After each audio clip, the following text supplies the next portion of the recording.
The wind that watched her die, the wind howled like a hungry beast across the frozen mountains of Verilia. Snow fell sideways, thick and fast, swallowing the world in white.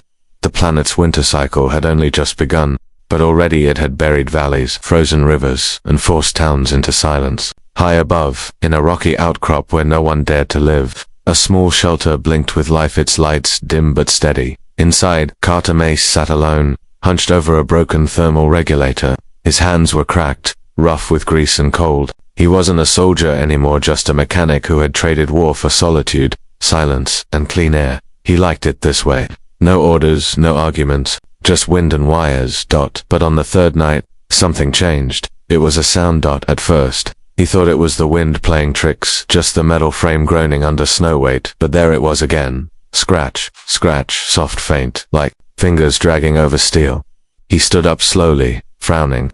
His instincts, long buried under civilian life, stirred again. He moved to the entrance door and checked the external snow. Nothing else, but his gut twisted. He reached for his coat and stepped out into the storm. The cold hit him like a slap. Wind stabbed through layers of fabric, and the snow was neat. He squinted, shielding his eyes from the blowing flakes. There were prints, not boot prints. Something lighter, bare, impossible, he thought. He followed them, 10 meters, 15, then a burned patch in the snow. It was a road blackened at the edges, still warm, barely covered by drifting snow. Around it were shredded cloth pieces, thin like sleepwear, not fit for surviving a storm. Whoever had been here had used their only clothes as firewood. Carter stared at the scorched fabric. She burned her own clothes, he murmured, just to stay alive. But there was no body, no blood, no tracks leading away. Nothing. Just snow. The next day, Carter placed a sealed metal container near his door. Inside it, a piece of dried fruit, a protein biscuit, and a ration bar. He left it half buried in the snow. Hours later, he checked that food was gone.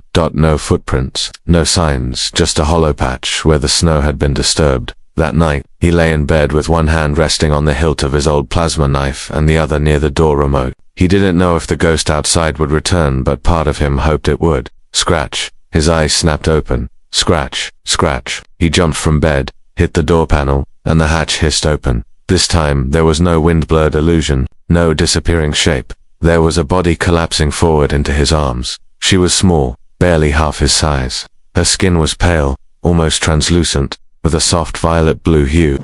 Her fingers were long, trembling. Her lips were cracked and blue. Frost clung to her tangled silver hair.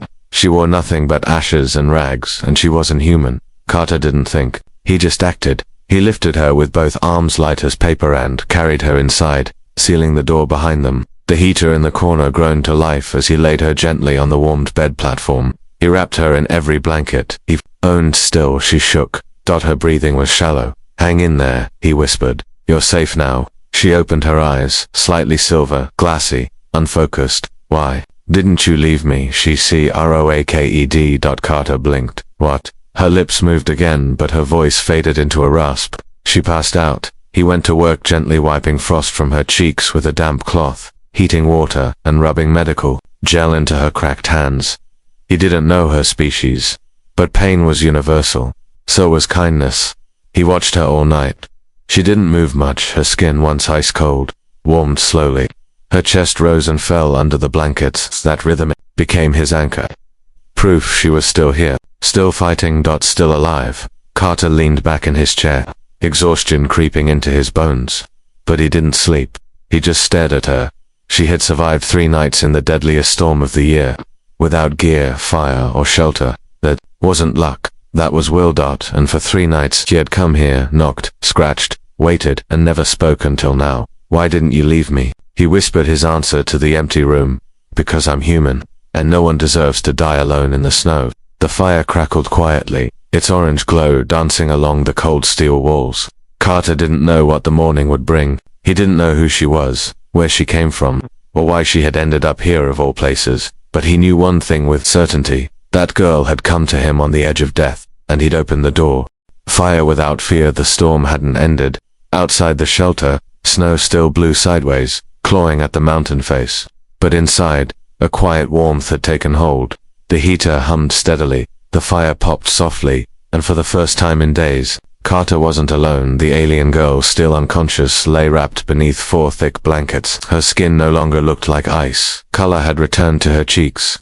Not human color, but the faint shimmer of violet beneath her skin, like living crystal slowly thawing. Carter stood beside her with a bowl of warm broth. He wasn't sure if she could eat it, if her biology would even allow it, but he had to try. Gently, he lifted her head and brought the spoon to her lips. She stirred. Not much, but enough. Her cracked lips parted slightly, and a drop passed through. Carter exhaled like he'd been holding his breath for hours. Come on, he whispered. You didn't claw your way through a blizzard to give up now. She blinked once, then again, her eyes slowly focused on him. Those silver irises shimmered with confusion and fear. Her muscles tensed, fingers gripping the blanket as if bracing for pain. Easy, Carter said, voice low and steady. You're safe. You're inside. No cold. No hunters. She didn't speak, just stared. Then her voice barely more than a rasp. You opened the door. He nodded. Why? Carter hesitated. The answer felt too simple, too human. But he said it anyway, because someone was out there. She stared at him for a long time, as if trying to understand what kind of creature would say something like that and mean it. I knocked at 2 other stations, she said, voice brittle. They turned off their lights. Carter clenched his jaw. They saw you. She nodded, scratched the metal, like yours, heard movement, but no one opened. One even locked a hatch from inside. He cursed under his breath, quiet but sharp.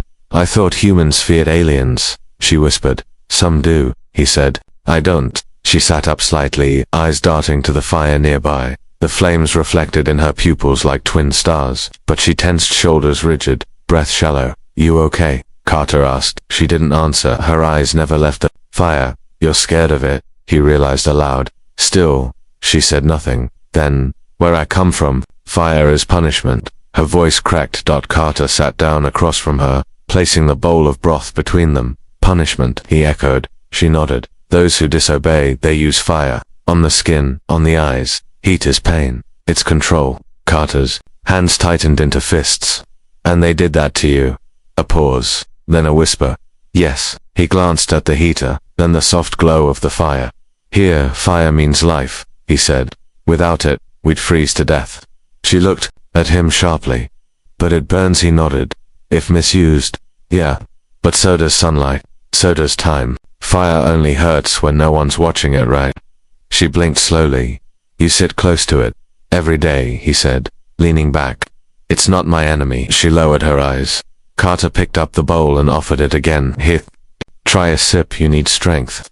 She hesitated, then took the bowl in both hands. It warmed her palms, and she winced at first, but didn't drop it. She took a small sip, then another. This isn't poison, she murmured, almost surprised.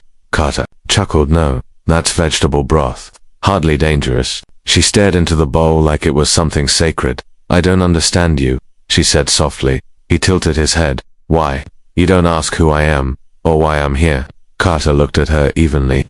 You came to my door freezing to death. That's enough for me to know you didn't come to hurt anyone. Her fingers clenched the bowl tighter. My name, she said slowly, is Sira. Carter smiled. Nice to meet you, Sira. I'm Carter. She repeated it awkwardly. Carter, he nodded, close enough. Silence passed between them, but it wasn't empty. It was soft, settling. Sira glanced at the fire again. I still fear it, she said. That's okay, Carter replied. I'll keep watch until you don't. She met his eyes. You would do that, he nodded. Every night if I have to. Later that evening, Sira stood slowly, her body shaking from weakness. Carter moved to help, but she waved him off. She walked barefoot, cautiously around the small shelter.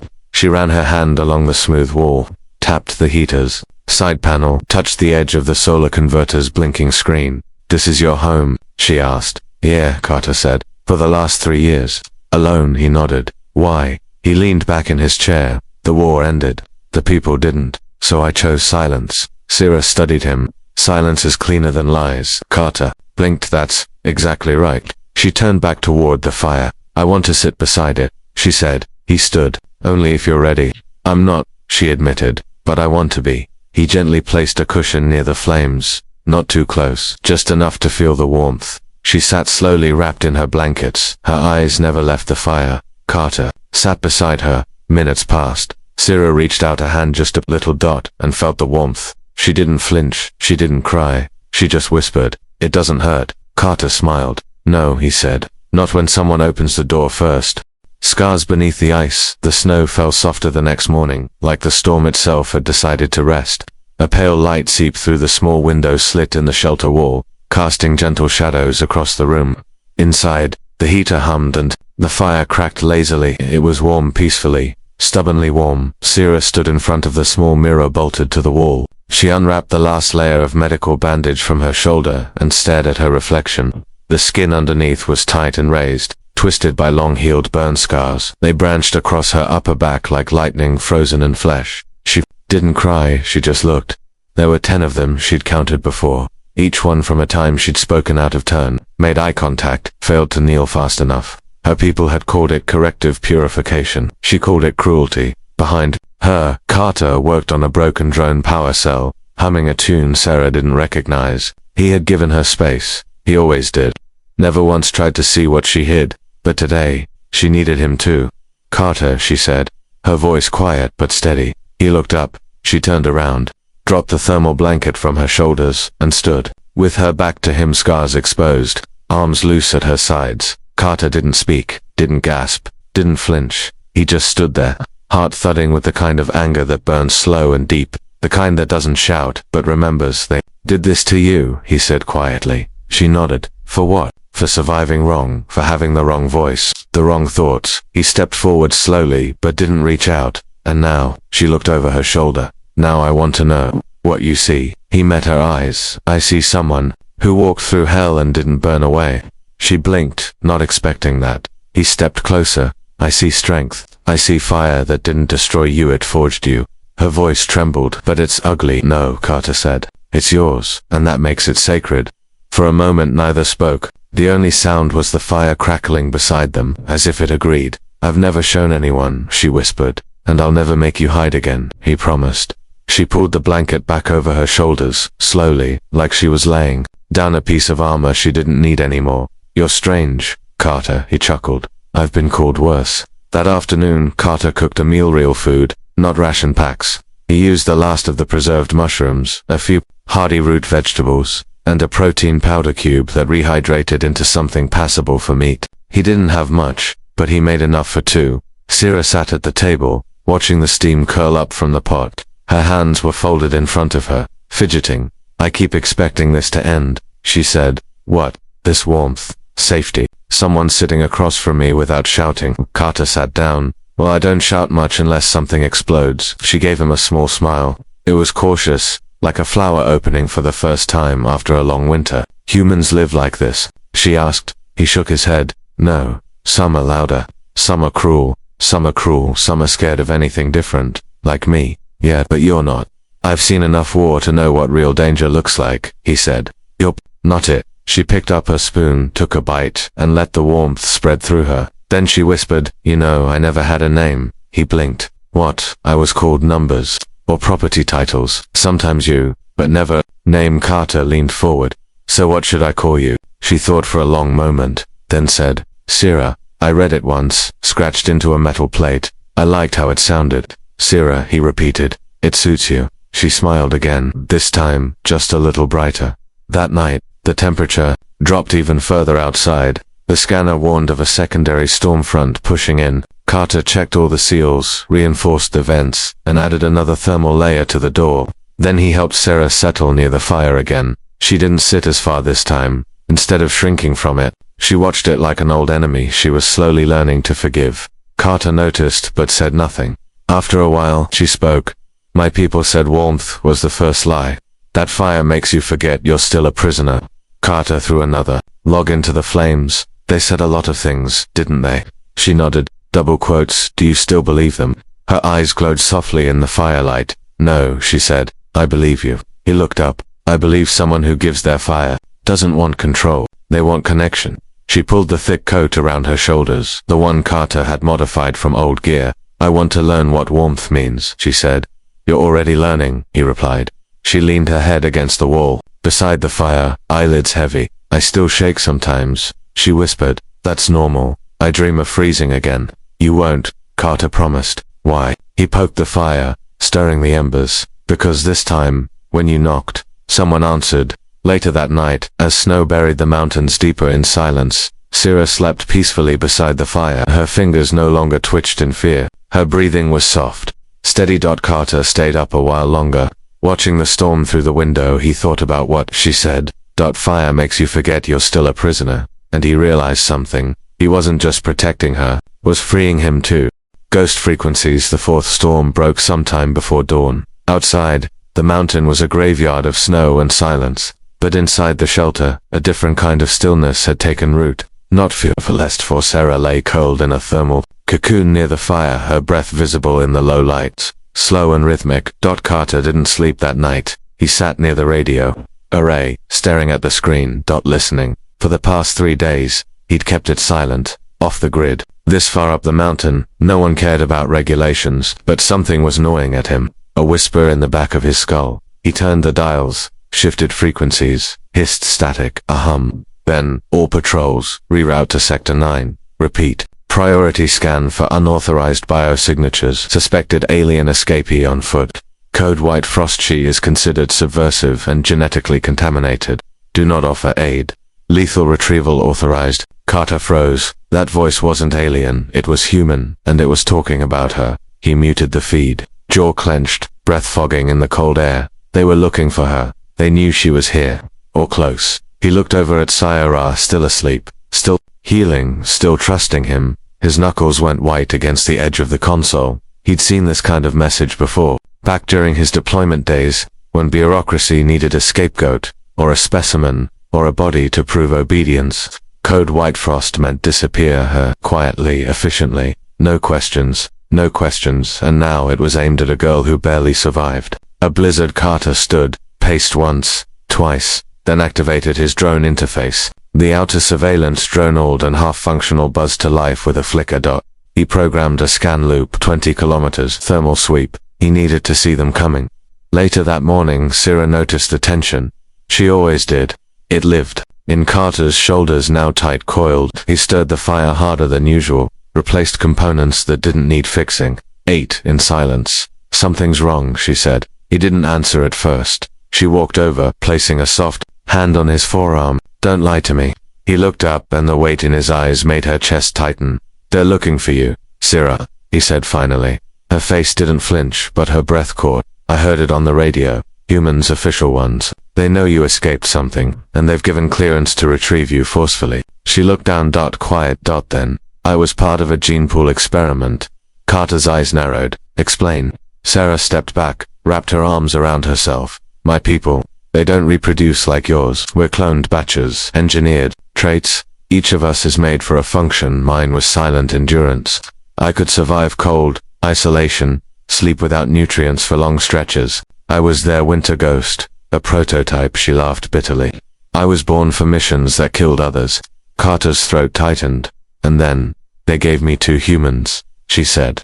A trade, an agreement. I became property. They studied me, pushed me further, measured how long I could survive with less. When I finally stopped responding, they said I was defective, disposable. Carter felt something in him fracture. And that's when you ran. She nodded, took a med knife, slashed the wrist tag, jumped transport outside the lab dome, ran into the cold. You should have frozen out there, Carter whispered. I almost did, she said, until your door opened. By midday, the drone picked up movement. 3 figures, black heat, armor, moving slow but steady through the storm. Military gate. Not locals. Not traders. Carter cursed under his breath. He had hours, at best. He turned off all exterior signals, killed the lights, set thermal shielding over the walls. Then he went to Sira. We're out of time. She nodded, calm. Almost to calm. He opened a floor panel, revealing a tight crawl space below the shelter, lined with blankets, battery packs, and oxygen tanks. I used this during the blizzard last year. It's fully shielded. They won't find you. Sira crouched beside it, but didn't climb in. Instead, she turned to him. Will you tell them I'm gone? Carter met her gaze. I'll tell them to go to hell. She smiled faintly. You could still walk away from this, you know? Say you never saw me. He crossed his arms. You're not just a survivor, Sira. You're my guest. And now, you're my responsibility. She lowered herself into the crawl space. Before sealing it, Carter handed her a small device. Only speak if you hear my voice. She took it. Don't die, Carter, not planning to.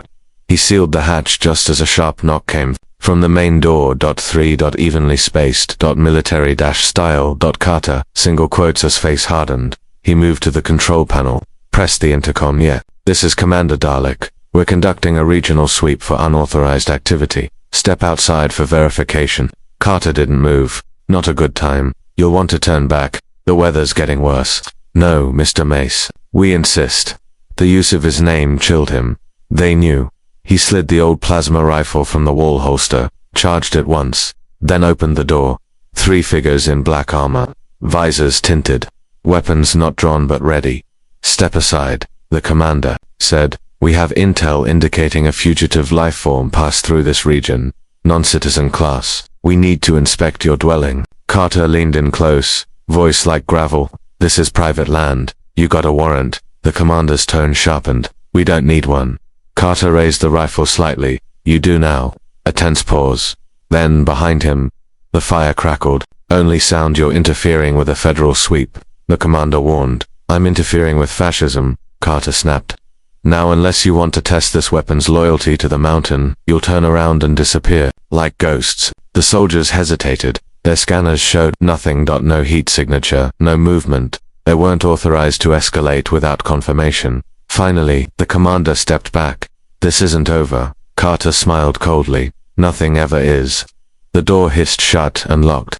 The silence that roared their knock was gone. The soldiers too, but their presence remained like radiation unseen, lingering, dangerous. Carter stood motionless by the sealed door, the weight of his rifle still in hand. His breath was tight in his chest, not from fear. He was long past fearing uniforms, but from what almost happened, what he nearly lost. He turned toward the floor panel. They're gone, he said softly.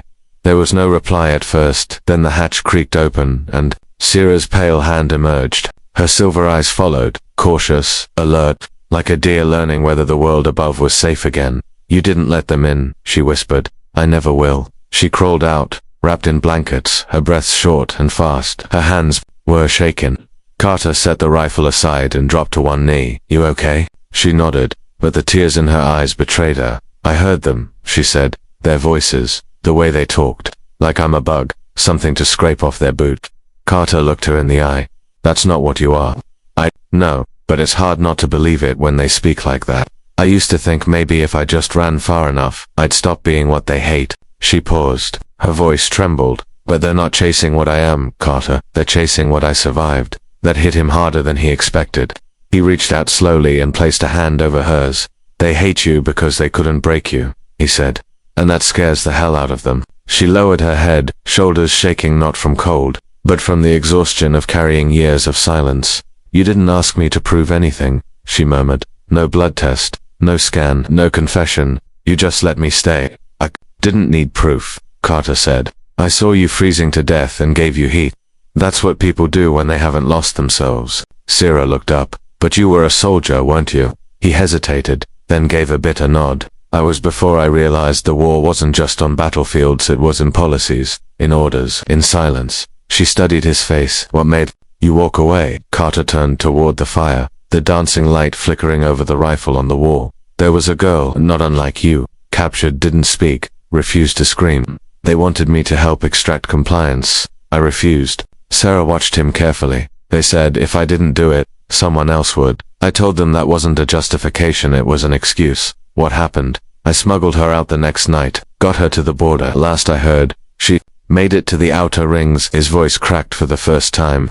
Her name was Alari, and I remember how light she felt when I carried her out. Like she'd already given up on being a person. Sira reached over and placed her hand over his. You saved her. I tried. You did. They sat there in silence, hands still joined, the fire warming the room and the raw truths between them. Then Carter stood. We can't stay here much longer. Sarah's eyes widened. But this is your home. It was, he said. Now it's a target. He gestured toward a wall panel and opened it to reveal a hidden locker. Inside were sealed bags, emergency supplies, spare ID chips, terrain cloaks, and a folded map. You had an escape plan, Sira whispered. Always, he said. The mountains have old mining routes, tunnels the government doesn't even remember anymore. If we move before the next sweep, we can make it to the ice canyons by nightfall. Sira reached for one of the terrain cloaks and ran her fingers over the cloth. I don't want to keep running forever. You won't, Carter said, but you need time. And time's something I'm willing to fight for. She looked up at him. You'd really leave everything behind for me? He gave a soft smile. I didn't open that door on the fourth night to close it later. You're not a mistake, Sira. You're a second chance. A quiet tear rolled down her cheek. For who? For both of us. They moved quickly. By late afternoon, the shelter was stripped of anything vital. The fire was put out. The heater dismantled. Even the radio console was smashed into fragments. Carter didn't just want to leave, he wanted to disappear. They set out through the back tunnel. The narrow shaft leading into a long-forgotten service corridor once used to ferry mining ore. The air inside was cold but dry. Sira stayed close, wearing a full terrain cloak and carrying a pack half her size. Will they follow us here? She asked. Carter shook his head. These tunnels are off-record, old-world tech, no beacon trails. If we keep low and quiet, reach the canyon by morning. Sira looked up and then he paused and smiled. Then we find a new fire. Hours later, they stopped to rest in a hollowed section of rock. Carter lit a tiny radiant stone that glowed with a soft amber hue. Sira sat beside it, watching the light, not flinching, not recoiling. It's beautiful, she whispered. You're not afraid anymore. I still am, she admitted, but it's different now. How I'm not afraid of the fire, I'm afraid of forgetting what it felt like when someone gave it to me freely. Carter looked at her, chest heavy with the weight of everything unspoken. You won't forget, he said. Promise, I swear it. She smiled, small and genuine. Then let's keep walking. Carter, I'm ready to keep burning on my own terms. Fire doesn't ask permission. The canyon welcomed them like a wound in the earth, narrow, jagged, silent, pale blue ice coated the walls, refracting their small radiant light into ghostly shapes that danced ahead of their footsteps. The temperature dropped sharply, but neither Carter nor Sira spoke about the cold anymore, not after what they'd already survived. They walked in silence, stepping carefully across old rail lines half buried in snow. The abandoned mining outpost loomed ahead, rusted towers leaning into the wind like old soldiers refusing to fall. Almost there, Carter muttered. Sira's breath fogged as she moved beside him, the terrain cloak wrapped tight around her. Here, she asked. It's colder than your shelter, because cold is a better ally than comfort right now, he said. And there's something here they won't expect. What? He reached the edge of a collapsed entry shaft and pointed toward a metal hatch, partially hidden beneath a snowbank. My old hideout. From the war, Sira tilted her head. You were here before. Carter nodded. A long time ago, this place used to be a resistance waypoint, quiet, untouched. Then the mines ran dry, and the war moved on. He knelt, brushing ice off the keypad hidden in the rock. Still works. He smiled. Only one way to find out. A soft hum, then a click. The door creaked open into blackness. He turned to Sira. Stay close. They stepped into darkness. The air inside was stale but dry. A scent of old fuel, dust, and long-dead electronics clung to the corridors. But Carter moved like muscle memory. Carried him right, left, down 2 steps, then into a control chamber. He powered up the reserve systems, and amber lights blinked on one by one. The space was small, barely enough for 2 people, but it was shelter, safe. Shielded. Sira explored slowly, touching the old walls, peering into empty crates. Worn posters, half ripped from moisture, still clinging to surfaces. One caught her eye, a faded emblem. 2 hands, clasped, one human, one not. Beneath it, we rise together. She looked at Carter. You weren't just in the war, she said softly. You believed in it. He looked away. I used to. What changed? I saw who we were stepping on to win. She stepped closer, and now, he met her gaze. Now I believe in you. Her breath caught at that. Then the cum on his wrist bipped once. Sharp. The drone perimeter was breached. Carter's expression hardened. They found the shelter. Sira moved beside him. How long do we have? Hours. Maybe. If they scan for thermal footprints, they'll follow the trail into the canyon. She didn't panic. She didn't cry. Instead, she said the one thing that proved she was no longer the frightened creature in the snow. Then let's not run. Carter blinked. What? She turned to the control console. These systems, they still connect to the old mining core, right? Deep thermal rigs, energy capacitors. He narrowed his eyes. Yeah, why? Sira stepped forward, her tone steady. We can use it. You want to trap them. I want to show them that fire doesn't ask permission anymore. He stared at her, stunned, and then he smiled. The hours passed quickly. Carter and Sira worked together, reactivating the underground heating lines to create false thermal signatures deeper into the mine. Carter rerouted the capacitor circuits to explode if overridden. Sira, with her near-perfect memory and precision, recalibrated the beacon pings to bait enemy scanners down a specific shaft. This one, she said, pointing to the most unstable route. If they follow it, the tunnel will collapse behind them. You sure about this? Carter asked. She met his eyes. You gave me warmth. I'm giving you time. He said nothing for a long moment, then reached into his pack and pulled out a tiny necklace, an old pendant, scratched, dull. He handed it to her. What is it? She asked. It belonged to Alari, the girl I saved before you. She gave it to me the night she escaped. Said it reminded her that light still finds a way through broken things. Sira looked at it, then at him. You don't have to give me this. I want to. She put it on Dot, and for the first time in days she stood tall. Dot, not wrapped in blankets, not hiding from cold or memory, but standing, ready. They waited in silence until the scanners pinged again. They're here, Carter said. 2 signatures, no, 3, one larger than the rest in armored drone unit. They're going down the eastern shaft, Sira confirmed. Exactly where we led them. The explosion came 6 minutes later, muffled through the canyon walls, but powerful. A deep hump that shook dust from the rafters. Carter and Sira stood shoulder to shoulder listening. Then silence, real, untouched. Silence. No more boots. No more breathing down their necks. Just the sound of their own hearts, steady and alive. Sira exhaled, long and slow. It worked. Carter gave her a look of admiration that went beyond words. You're more than just a survivor, Sira. She smiled. You taught me how to burn on my own terms. The day the fire chose her, the mine settled again into stillness. The explosion had sealed the eastern shaft completely. Heat readings dropped. The sound of distant rockfall gave way to the deep, ancient hush of stone, remembering silence. Carter and Sira didn't speak at first. They simply stood there, 2 figures in an underground world built for war and forgotten by peace, letting the echo of survival soak into their bones. Finally, Carter turned to her. They won't report back. Sira nodded, which means more will come. He ran a hand through his hair.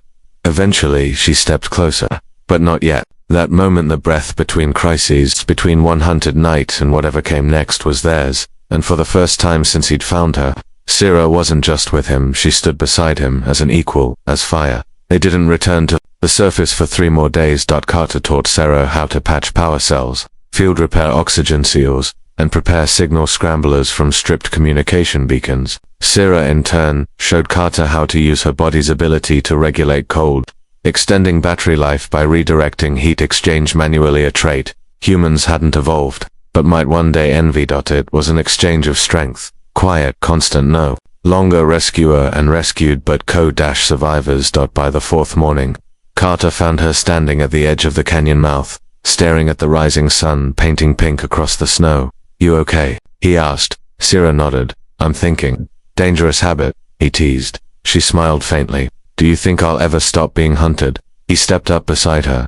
No, her breath caught, just for a moment. But I think one day, he added, you'll stop being afraid of it. She looked up.